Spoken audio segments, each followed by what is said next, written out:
ठीक 7 बजते ही डरावनी घंटी बजने लगी। सभी लोग जल्दी जल्दी अपने अपने घरों में घुसने लगे। इसी गांव में रहता था राइस्टार और उसकी छोटी बहन पीहू। माँ बाप बहुत पहले ही गुजर चुके थे।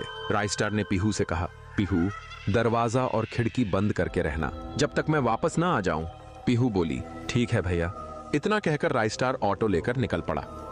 इधर पीहू अपने कपड़े समेट रही थी, तभी उसे एक अजीब सी अलग तरह की आवाज सुनाई दी। पीहू डरते हुए बोली, आप कौन हैं अंकल, और आपका शरीर ऐसा क्यों है? उसने धीरे से जवाब दिया, अरे गुड़िया, मैं तो तुम्हें चॉकलेट देने आया हूँ, बाहर आओ। पीहू ने डरते हुए कहा, नहीं, भैया ने मना किया है बाहर जाने से। वो अजनबी डरावनी मुस्कान के साथ बोला, गुड़िया चॉकलेट ले लो, कुछ नहीं होगा। बहन बाहर जाने लगी, फिर देखा कि कोई उसे मारने आया है। डर के मारे बोली, छोड़ दो मुझे।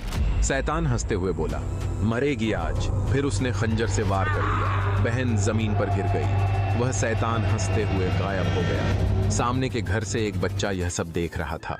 आसमान चमकने लगा, बिजली गरजने लगी। बारिश में भीगते हुए राइस्टार अपनी बहन की बात सोच रहा था।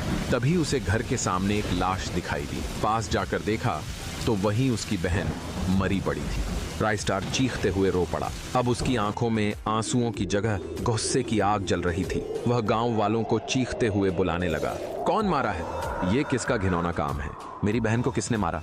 गांव वाले कुछ नहीं जानते थे। सब लोग रोने लगे। सुबह होते ही एक बच्चा आवाज लगाता हुआ बोला, राइस्टार भैया। राइस्टार बाहर आया तो देखा गांव का चिंटू उसे बुला रहा था। चिंटू बोला, राइस्टार भैया, कल रात आपकी बहन को एक डरावनी परछाई ने खंजर से मार डाला। मैंने पढ़ाई करते समय खिड़की से सब कुछ देखा। मैं आपकी बहन को बचा नहीं पाया क्योंकि वो शैतान मुझे भी मार देता।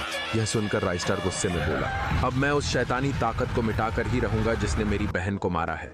अब क्या राइस्टार अपनी बहन का बदला ले पाएगा? और वो कौन थी जिसने राइस्टार की बहन को मारा? अगले एपिसोड में आएगा पार्ट 2। देखना चाहते हो तो कमेंट में यस लिखो।